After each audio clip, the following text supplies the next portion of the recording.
You can't start a new chapter if you keep rereading the last one. Hello and welcome to the fifth episode of our Retreat to Love Masterclass series. Today, we're talking about healing.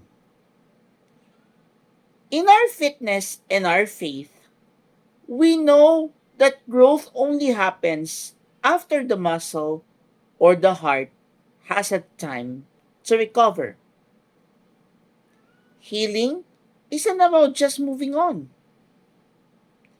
It's about making sure the wound doesn't dictate your future decisions.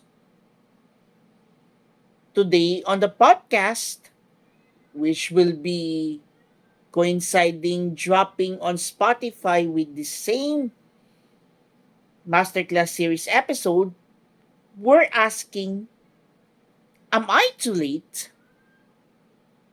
Whether it's in your career or love life, the answer is no.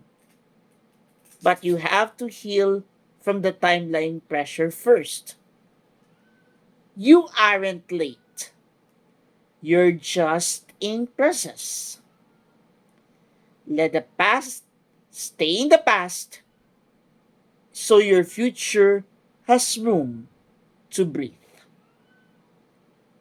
I'll see you tomorrow for another episode of our Retreat to Love Masterclass series.